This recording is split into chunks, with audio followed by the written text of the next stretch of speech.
दोस्तों, बहुत लोगों के मन में एक सवाल रहता है कि आखिर में म्यूचुअल फंड होता क्या और ये काम कैसे करता है। तो आपको एक बात बता दूं कि यार आज इसके बारे में मैं थोड़ा सा एक आपको मैंने बोला था कि मैं जनरल वीडियो डालूंगा, तो आज मैं इसको एक जनरल वीडियो करके डाल देता हूं। क्योंकि म्यूचुअल फंड एक क्या होता है कि आप दो प्रकार से मार्केट में निवेश करते हैं। एक आप निवेश करते हैं डायरेक्ट शेयर में डीमैट अकाउंट के द्वारा, दूसरा आप निवेश करते हैं म्यूचुअल फंड्स में, जो कि आपको कोई भी डीमैट अकाउंट खुलाने की जरूरत नहीं पड़ती है। आप एक नॉर्मल सी केवाईसी की प्रक्रिया पूरी करनी है, जिसमें आपको 2 चेक की लीफ देनी है। और जैसे आप अगर ऑफलाइन करवा रहे हो तो चेक की लीफ देनी है, अकाउंट की डिटेल देनी है, और उसके बाद में आपको एक फॉर्म भरना है, आपको अपने फंड की स्कीम को सेलेक्ट करना है। इसके बाद में हो गया। म्यूचुअल फंड के बारे में मैं आपको बताऊं तो म्यूचुअल फंड एक ट्रस्ट होता है, जो कि ट्रस्ट एक ट्रस्टी मैनेज करता है, जिसकी वजह से काफी सारी छूट गवर्नमेंट से मिल जाती है। और यह एक बेनिफिशियल स्कीम है उन लोगों के लिए जिनके पास जिन्हें मार्केट की ज्यादा समझ नहीं है, और ये समझते हैं कि यस हमारे वो लोग जो इस मामले में ज्यादा एजुकेटेड हैं, जिनको ज्यादा समझ है मार्केट की, शेयर्स की, वो अगर हमारा पैसा मैनेज करते हैं तो हमारे लिए थोड़ा अच्छा रहेगा। मेनली म्यूचुअल फंड 2 टाइप के होते हैं। एक होता है आपका डायरेक्ट म्यूचुअल फंड, दूसरा होता है आपका regular mutual fund. Regular mutual fund वो म्यूचुअल फंड होता है जैसे आप जाकर के बैंक के थ्रू लेते हैं, या आप किसी ब्रोकर के थ्रू लेते हैं, या आप किसी एजेंट के थ्रू लेते हैं, तो वहां पर वो आपका फंड रेगुलर हो जाता है, जिसमें आपका थोड़ा सा ज्यादा कमीशन जाता है। किसको? आपके ब्रोकर को जाता है, तो जिसकी वजह से इसका एक्सपेंस रेशियो ज्यादा होता है। वहीं पर डायरेक्ट फंड वो फंड होता है जैसे कई सारे ग्रो हुआ, कुबेरा हुआ, आपका ये लोग क्या करते हैं, जीरोधा हुआ, ये लोग 5 पैसा हुआ, ये लोग आपको क्या करते हैं, एक प्लेटफॉर्म देते हैं, और जिनकी वजह से ये लोग बोलते हैं कि भैया हम डायरेक्ट हमारे यहाँ से, हमारे प्लेटफॉर्म से आप इन्वेस्ट कर सकते हो। लेकिन इनका कुछ इश्यूज थे, वो यहाँ पर अभी डिस्कस नहीं किया जा सकता, वो आउट ऑफ ट्रैक हो जाएगा। तो वहां से वो आपका डायरेक्ट फंड होता है, जिसमें कोई भी ब्रोकर इन्वॉल्व नहीं होता, कोई भी कमीशन इन्वॉल्व नहीं होता है। वो केवल जो आपकी एएमसी चार्ज करते हैं। अब आप बोलेंगे एएमसी क्या होता है? वो होती है एसेट मैनेजमेंट कंपनी। अब जिस प्रकार से आपको मैं किसी पर्टिकुलर का कोई प्रमोशन नहीं है, मैं कुछ एएमसी का नाम ले लेता हूं, जैसे मोतीलाल ओसवाल हो गया, और आपका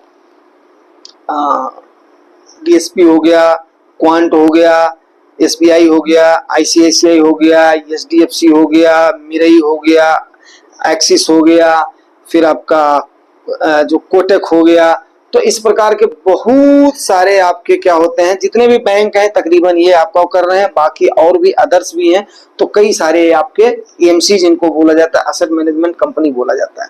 अब ये पर्टिकुलर फंड को लॉन्च करते हैं, उसमें पर्टिकुलर शेयर्स का एलोकेशन होता है, और ये शेयर्स में उसमें आपका फंड मैनेजर एक नियुक्त होता है, और उसका साथ एयूएम उसको बोलते हैं, एसेट अंडर मैनेजमेंट।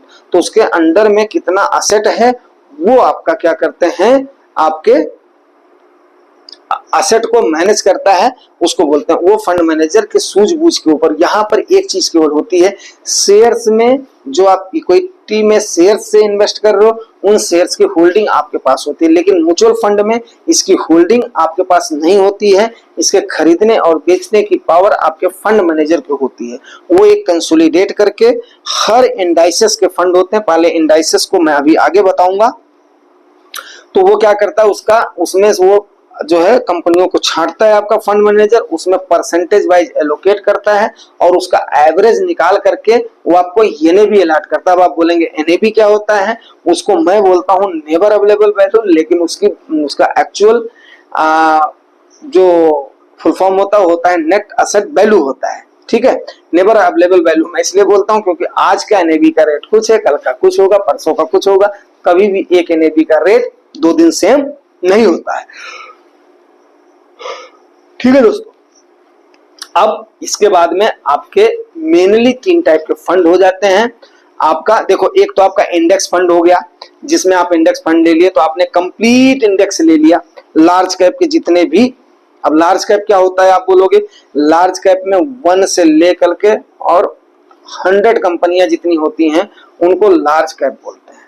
101वीं से लेकर के 250 तक जितनी कंपनियां होती हैं उनको हम मिड कैप बोलते हैं, और उसके बाद में 291वीं से लेकर के अनवर जितनी भी कंपनियां हैं या जिनका एयूएम 5000 करोड़ से कम है उनको बोला जाता है स्मॉल कैप कंपनियां बोला जाता है। अब उम्मीद करता हूं आप लोग लार्ज कैप और मिड कैप और ये समझ गए होंगे। बाकी वहां पर अब आप बोलोगे मल्टी कैप फंड होता है, बैलेंस एडवाइजर फंड होता है, हाइब्रिड फंड होता है, फ्लेक्सी कैप फंड होता है। इनको सारे को मैं केवल एक नाम देता हूं, वो नाम है खिचड़ी का। ये खिचड़ी बोलते हैं जैसे हमारी आम भाषा में, उसके अंदर खिचड़ी और तारी बोलते हैं, वो हो गया सारा।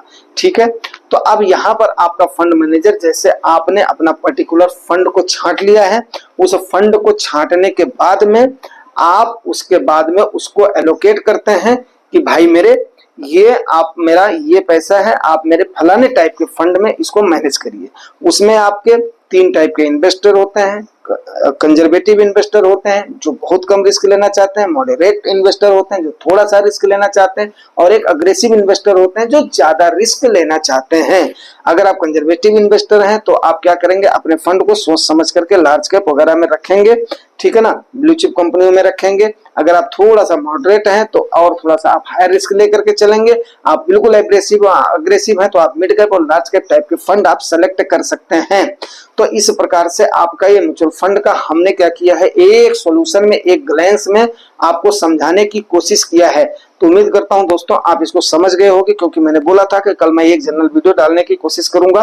तो मैंने ये जनरल वीडियो एक जनरली आपको मैंने बोला क्यों ना इसको फिर अगेन समराइज कर दिया जाए। अगर आपको समझ में नहीं आया है तो इसको कमेंट जरूर करिएगा, मैं अगेन इसके ऊपर एक डिटेल से वीडियो बनाऊंगा और उसके बाद में फिर आपको समझाने की कोशिश करूंगा। हाँ, आपको इसमें मैंने रिवार्ड देखिए, जहां पर ज्यादा रिस्क है रिवार्ड भी वहां पर ज्यादा है, लेस रिस्क है तो रिवार्ड वहां पर कम है। अब कोई ये बोलेगा कि कौन से इंडाइसेस में कितना रिटर्न मिलता है, तो ये मैंने आपको थोड़ा सा उसमें बता दिया है कि भाई हायर रिस्क है तो हायर रिवार्ड है, हायर रिटर्न है, लेस रिस्क है तो लेस रिटर्न है।